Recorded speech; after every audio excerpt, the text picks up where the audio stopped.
Olá, muito boa noite. A cada 90 segundos, uma pessoa morre por falhas banais nos hospitais brasileiros.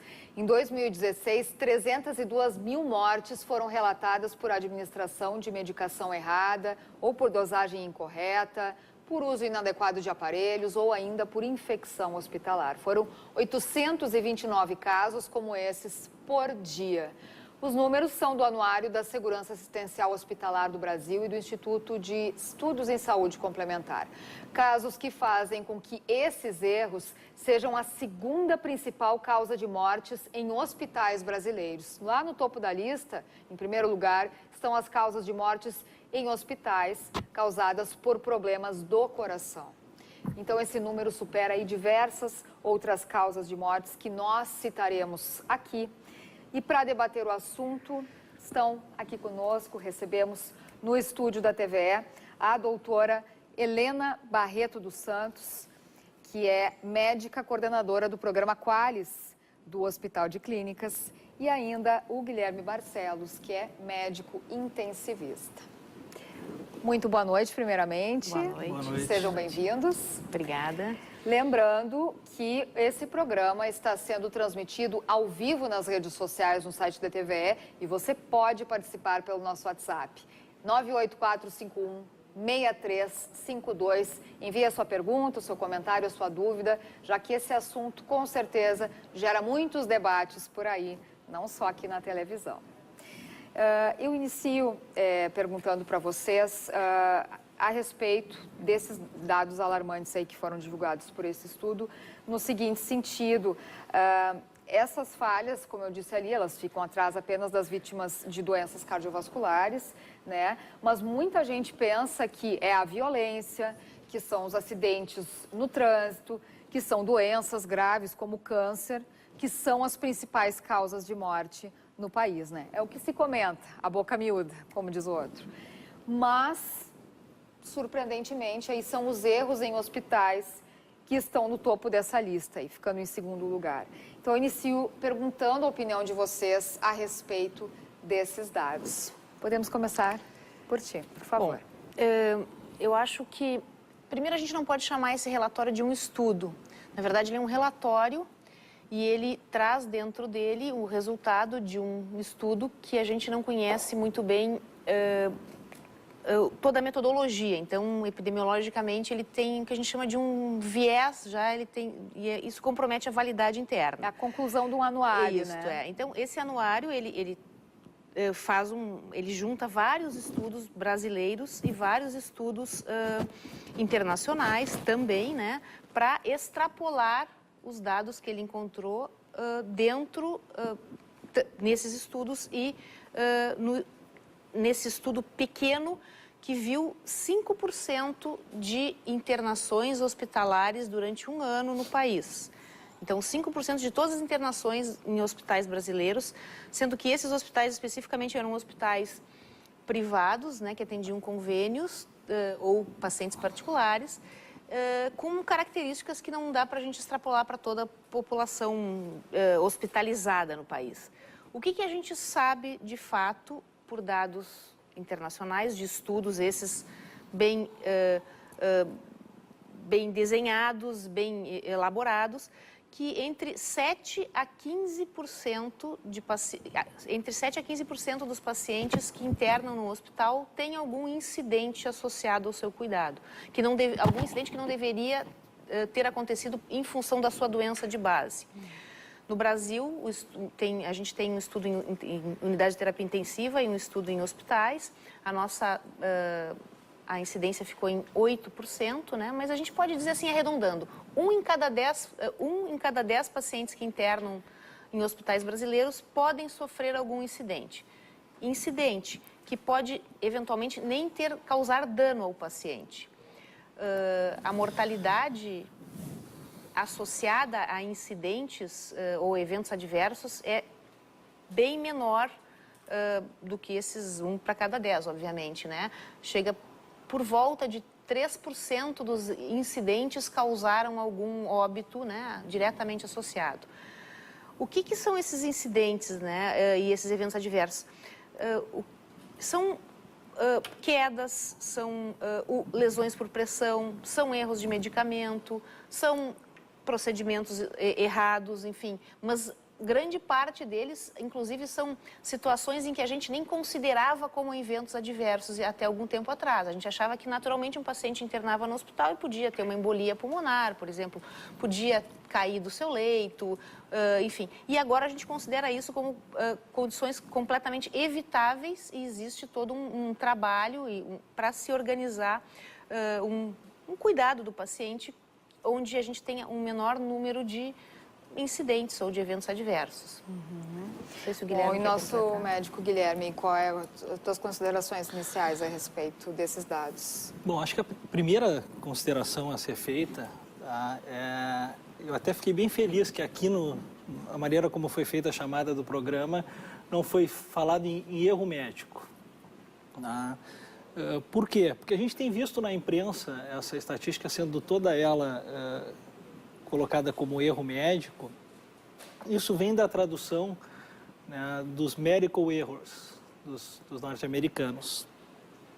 Quando, eu vou tomar a liberdade de mostrar, quando nós traduzimos esse livro em 2010, já se tomou um cuidado na época de traduzir medical errors como Pode mostrar. Erros associados aos cuidados em saúde. Essa versão de 2010 já tem até uma versão mais nova. Eu trouxe para mostrar que é uma discussão antiga. Eu trouxe a versão antiga por isso. Tá? E por que a gente tem que chamar de erros associados aos cuidados em saúde? Porque é muito mais do que erro médico somente. Envolve trabalho de fisioterapeuta, de enfermagem, do administrativo do hospital, da relação entre todos esses juntos, que é extremamente complexa, então da relação do médico com os outros profissionais no hospital, as falhas decorrentes da própria estrutura e do próprio sistema hospitalar, que de certa forma pouco pode ter relação com todo esse grupamento de profissionais que eu citei. Então é um problema bem mais abrangente do que uma profissão apenas envolvida, essa é a primeira questão. A segunda questão que eu queria pontuar é que não é um problema novo exatamente. Tá? E é mais um motivo pelo qual eu trouxe esse livro, então, de 2010, onde a gente já tinha, inclusive, alguns dados brasileiros para mostrar que isso era relevante para o nosso país também, mas nessa publicação dão mais ênfase a estudo de outros países e a gente vê, na verdade, que é um problema mundial de países também bastante desenvolvidos e isso ocorre ainda. Né? O caso dos Estados Unidos, na época desse livro, se falava em 44 a 98 mil mortes por ano nos Estados Unidos em função dos erros associados aos cuidados em saúde. Sim. Vê a importância disso até mesmo lá, então. Esses dados já foram atualizados e chegam a 400 mil por ano nos Estados Unidos. De novo, então, não é um problema somente do Brasil, nem de perto é um problema do sistema público de saúde brasileiro, isso é uma outra questão importante de ser colocada. E aí vem o anuário do Instituto de Saúde Suplementar, que na verdade já foi lançado no final do ano passado. E por algum motivo ele foi recantado agora, e eu concordo com a doutora Helena no sentido de que é um estudo importante, tá? Porque esse assunto é de extrema importância e é um problema de saúde pública, a questão dos erros associados aos cuidados em saúde. No entanto, a gente não tem certeza das conclusões que estão sendo referidas em relação a esse estudo, tá? Pelo simples fato de que é um estudo que tem limitações próprias do seu estilo de estudo, que a gente chama de observacional ou retrospectivo, não vem ao caso, mas não há uma convicção, portanto, de que esses dados, da forma como estão sendo colocados, eles são isso mesmo. O que não tira a importância de estarmos aqui discutindo, porque é um problema relevante, é um problema que vitimiza pessoas, mas, até reforçando o dado que a doutora Helena trouxe, eu separei para reforçar a ideia de que nem de perto é um problema novo. Então, de 2010, a tradução, nós já mostrávamos exatamente o dado que a doutora Helena, não sei se tem como mostrar mais de perto, tá, de que as estimativas aproximadamente colocavam que para cada 10 admissões no hospital, e uma delas você vai ter evento adverso, e metade desses casos são evitáveis. Então, na verdade, a gente já sabe disso há algum tempo. A maioria dos hospitais estão procurando trabalhar essas questões também, e isso tem nos tirado o sono nos hospitais que são capazes, outros têm dificuldades bem elementares para entrar nessa questão. Então, para concluir, assim, de informação inicial, a ideia de que sim, o problema é extremamente relevante. 2, problemas metodológicos desse estudo especificamente nos impedem de ter certeza da dimensão dessa conclusão, mas isso não tira a importância do assunto que está bem documentado no mundo inteiro e certamente é um problema que o Brasil deve enfrentar melhor também. Bom, a gente tem aí só em termos comparativos aí, né, para o pessoal conseguir visualizar, né, 129 pessoas mortas por dia em acidentes de trânsito, 500 registros de mortes por dia por câncer, 829 mortes por dia, como eu disse antes, devido aos erros hospitalares, né?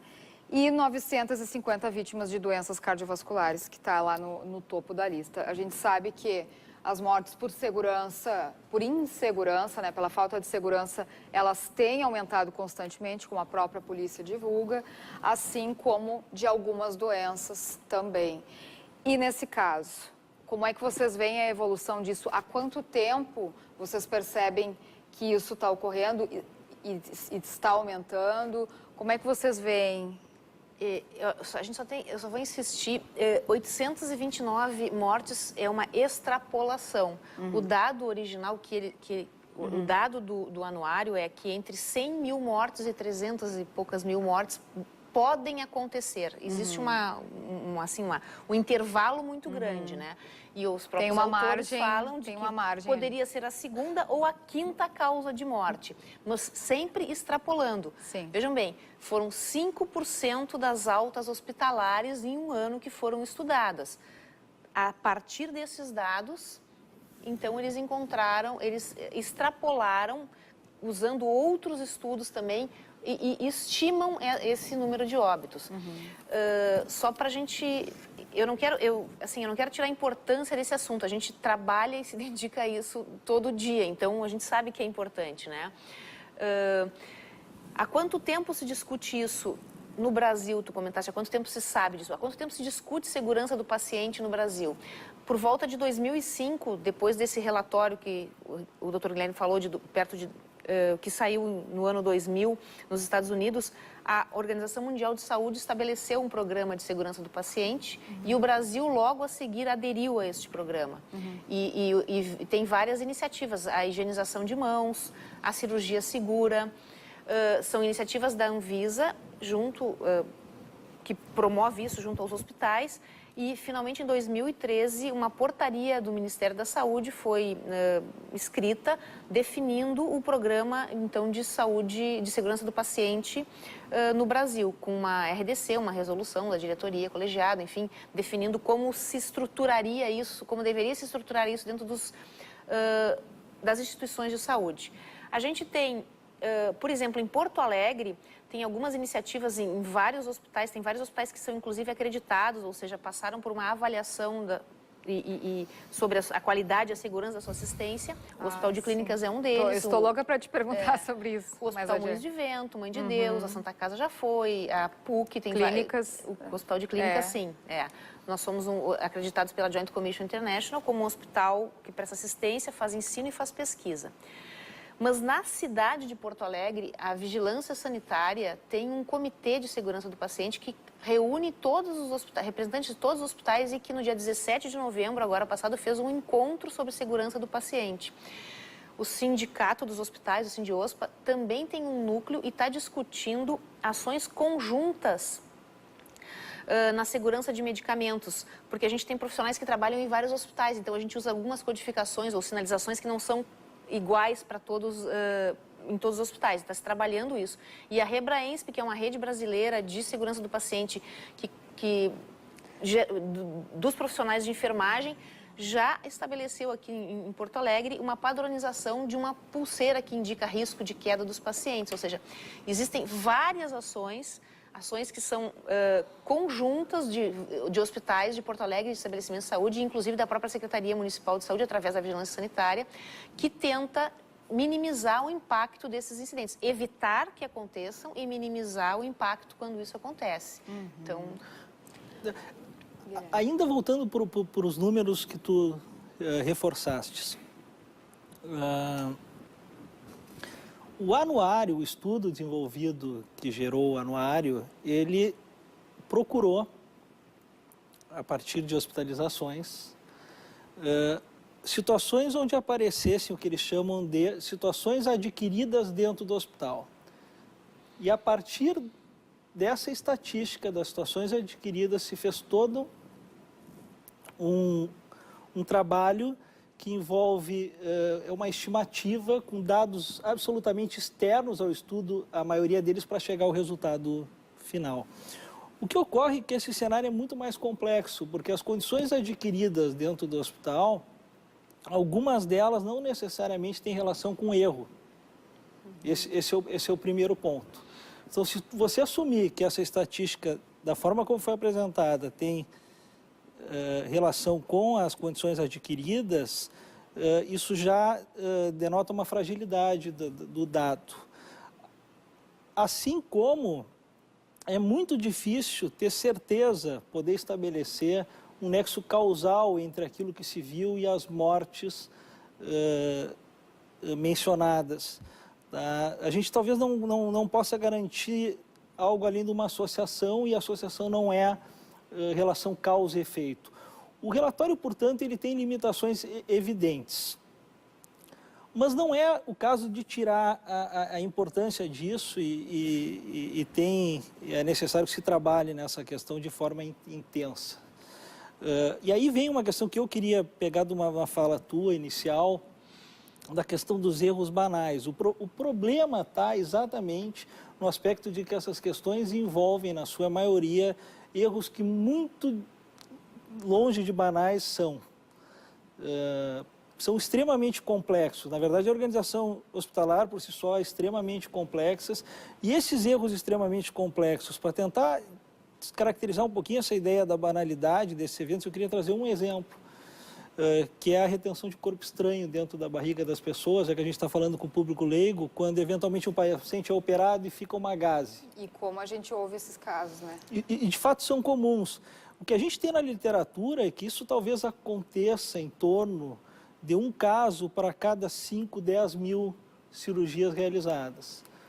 Tem alguns dados que mostram que isso não é só em hospital pequeno ou sem muita estrutura, muito menos só o hospital do SUS. Na verdade, a gente tem dados que mostram que isso acontece eventualmente, só que mundialmente é algo em larga escala, em todos os hospitais do mundo, inclusive os grandes hospitais dos Estados Unidos, os famosos hospitais de lá.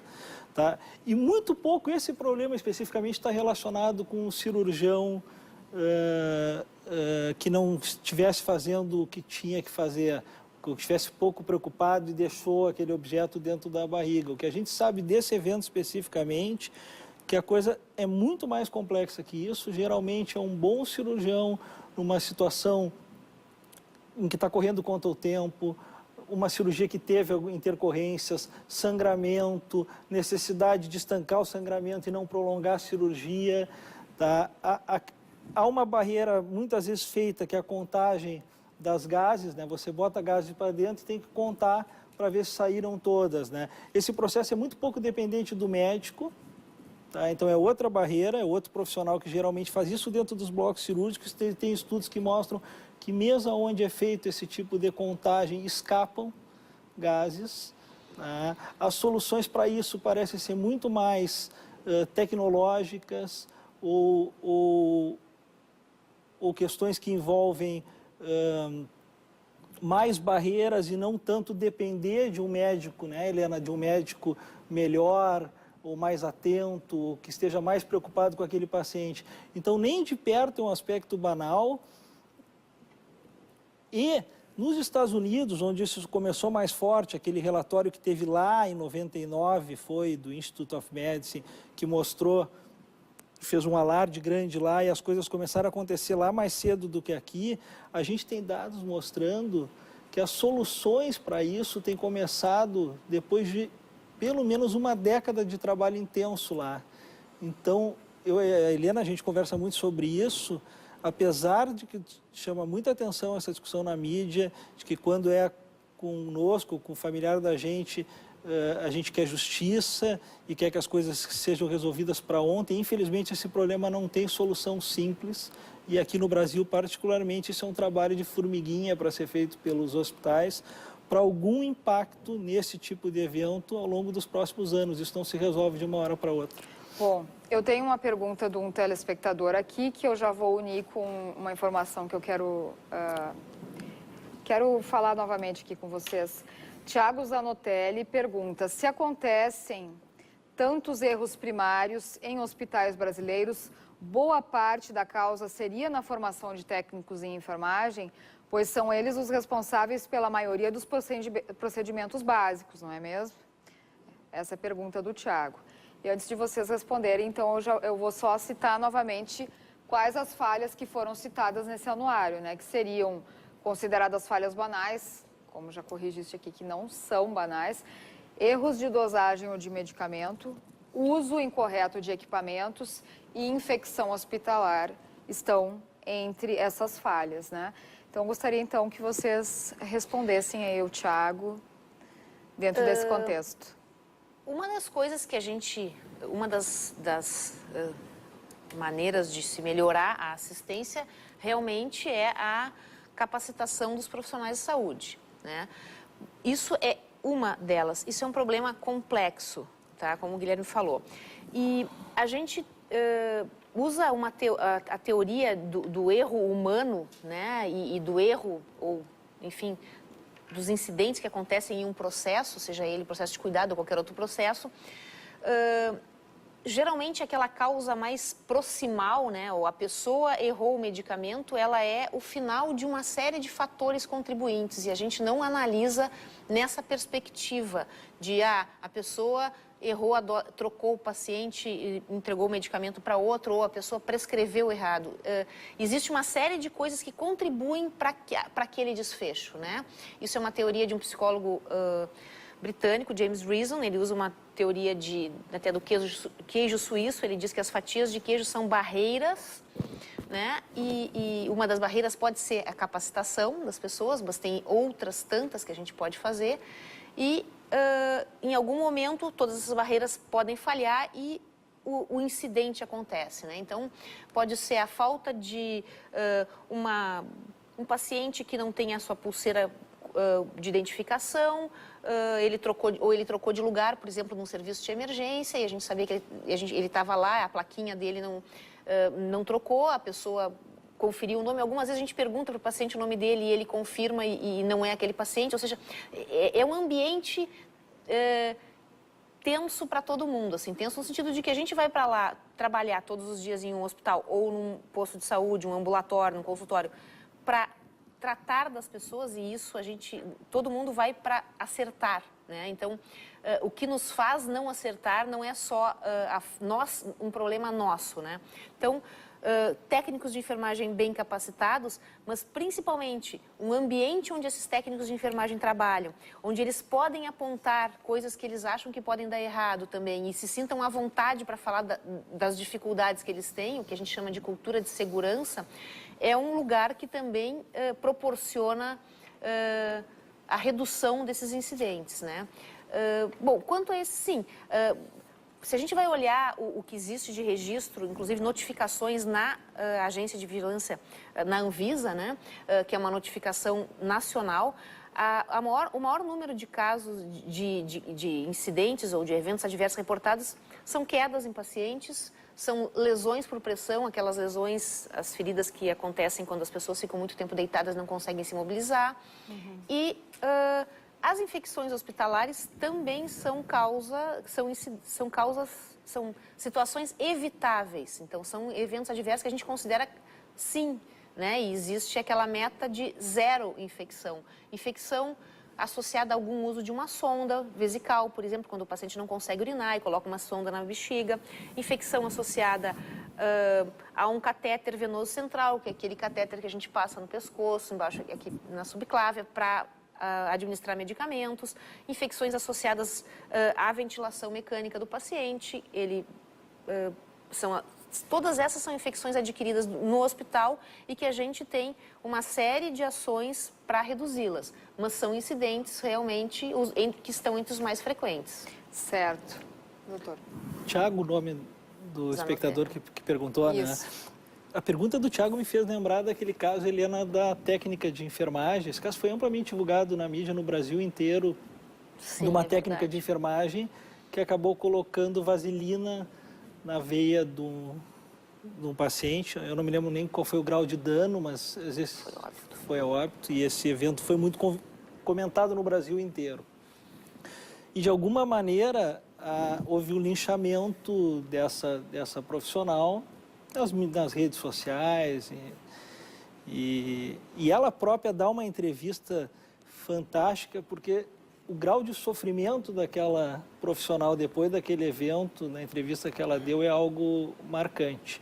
Passado algum tempo, e eu não tenho acesso a uma investigação detalhada daquele evento, isso é o ideal, mas baseado no que surgiu para nós, algumas coisas ficaram evidentes, né? Quem quiser procura na internet vai achar, né?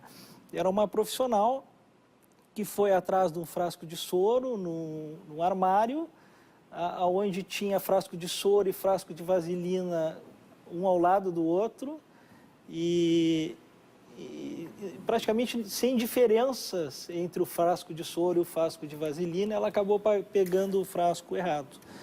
E esse caso, de certa forma, ele mostra como esse assunto é complexo. Provavelmente esse evento foi pouco dependente daquela profissional, fosse outro, ou fosse eu, ou fosse Helena abrindo aquele armário, talvez a gente acabasse fazendo a mesma coisa, pressionado pelo tempo, né? Os frascos iguais, né? Então, veja a complexidade desses fenômenos que envolvem tantas outras coisas, de estrutura, de padronizações, de ter frascos diferentes para esse tipo de coisa dentro das organizações. Eu já queria falar um pouquinho o que me preocupa em relação ao anuário, ao resultado dessa análise e essas estatísticas da maneira como elas estão sendo postas, porque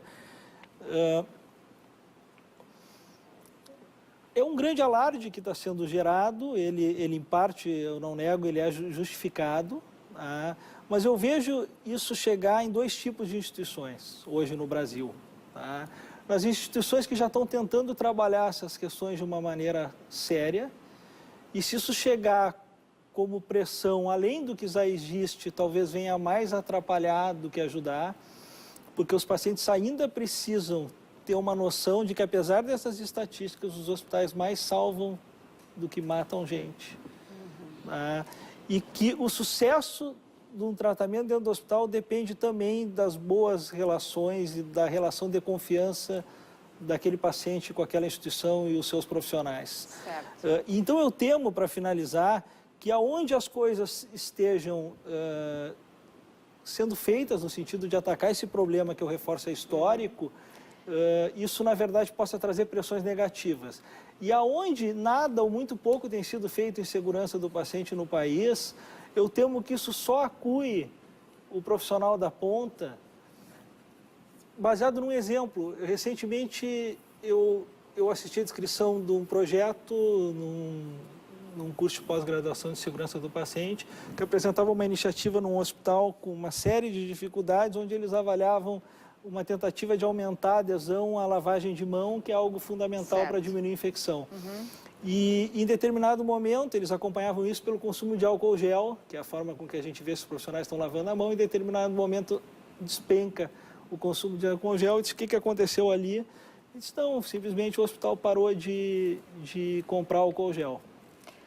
E aí vem a questão de que onde tem subfinanciamento histórico, eu não sei se é esse tipo de pressão que vai resolver, e a gente busca essas soluções por anos, em financiamento, estrutura, treinamento adequado, controle de abertura de curso, que está um horror, e gente mal formada no mercado também. Tá certo. Bom, o nosso programa hoje é um pouco mais curto devido à propaganda política obrigatória, então já estamos nos encaminhando para o final, com tantos tópicos ainda a discutir. Então, resumidamente, eu queria citar o seguinte: já citaste ali no início que não é só aqui no Brasil que é assim, em países desenvolvidos isso também ocorre, nos Estados Unidos é muito comum, inclusive, até com uma pequena diferença, né, em relação ao Brasil. Então, eu queria que vocês respondessem agora no final, né, como enfrentar então essa questão no Brasil, divulgar mais dados, mais pesquisas para os pacientes, isso pode ajudar para a população em geral, como ter transparência para os pacientes em relação às infecções, à média de óbitos, enfim, de que forma isso pode ajudar, quais são as soluções que vocês poderiam propor para que isso viesse mais à tona e mais a debate de uma maneira geral com a população e pudesse, então, de repente, reduzir os índices. A participação dos pacientes, né, ao lado dos profissionais de saúde é super importante. Então, divulgar que, sim, incidentes acontecem, não essa taxa que foi, e esse número que foi extrapolado, enfim, de alguns resultados. Mas, sim, isso acontece. E isso acontece mesmo pode acontecer com qualquer profissional. Então, os hospitais precisam organizar todo o seu fluxo, o sistema todo para evitar que esses erros aconteçam. E os pacientes, eles podem ajudar, lembrando, por exemplo, que a higienização de mãos é uma coisa importante, né? Perguntando qual é o seu medicamento quando ele for receber do técnico de enfermagem, do enfermeiro no hospital, se informando sobre o que está sendo feito com ele, sendo acompanhado quando está por algum, assim, a participação da família também, né? Junto com o paciente. Mas acho que mais do que tudo é questionar, não no sentido de confrontar, não é isso, assim, mas poder, aos poucos, porque ainda existe uma resistência dos profissionais de saúde, enfim, sobre, bom, por que será que estão me perguntando, né? Mas a gente estimula isso, né, dentro do hospital, a participação do paciente, que ele possa saber o medicamento que ele está recebendo, que ele possa saber o tratamento que está sendo proposto para ele. Os dados do hospital, eles são, por exemplo, muitos dados são publicados num relatório que a gente faz anualmente para o TCU e tem alguns dados, né? A gente ainda não tem alguns lugares no Brasil que tem esses dados publicados, não por hospital, mas por região, certo. Por exemplo, Rio de Janeiro, e isso é uma coisa que a gente tem que aprimorar ainda mesmo. Doutor, 1 minuto. Problema que é complexo, não é banal, acho que não tem solução banal, simples, nenhuma única solução, na verdade passa por uma série de coisas. Quando saiu o relatório nos Estados Unidos em 99, parecido conosco, veio um movimento muito forte de aumentar a judicialização lá, e eu temo por isso aqui, porque nos países onde isso aconteceu, processar mais não parece ter melhorado a incidência desse tipo de evento. Então, essa não parece ser uma solução. Parece ser uma solução criar um ambiente que nem de perto ele tem que ser tolerante a esse tipo de coisa, não é esse o nosso tom, embora tenha que ser um ambiente que se seja capaz de discutir a questão dos erros de uma forma tranquila. Eu participo de um grupo de médicos que chega a provocar e em algumas situações esse grupo sempre se apresenta dizendo assim, eu sou um médico que erro. Isso é uma maneira de dizer que a gente está falando de falha humana, que acontece em todos os setores de atividade complexa, e eu acredito fortemente que a pressão excessiva ela pode ser deletéria. Isso é um trabalho para ser feito ao longo das próximas décadas e já tem sido feito assim. É só olhar para a última década do Hospital de Clínicas, com tudo que de certa forma foi feito, o incremento das atividades da gerência de risco no Hospital de Clínicas, do Gabinete de Qualidade e Segurança, as diversas ações que têm sido feitas no sentido de minimizar essa situação, porque a gente também não corrige ela totalmente, nenhum lugar do mundo corrigiu esse tipo de erro, né? a gente teria que enfrentar isso com calma, mas é um trabalho para ser feito indiscutivelmente. Tá, ok. Então, agora o tempo está acabando mesmo. Eu queria, nesses 30 segundinhos mesmo de cada um, as considerações finais, as suas conclusões, de uma forma geral. 20 segundinhos aí. Só o seu tchau, sua despedida. Olha, eu acho que a população deve participar dessa discussão, mas acho que esse impacto desse estudo não é o que está sendo dito, né? E a gente precisa que os pacientes sintam-se à vontade para poder questionar o que está sendo feito, buscar informações sobre como é que os hospitais trabalham e como é que se trata esse assunto, né? Tá certo.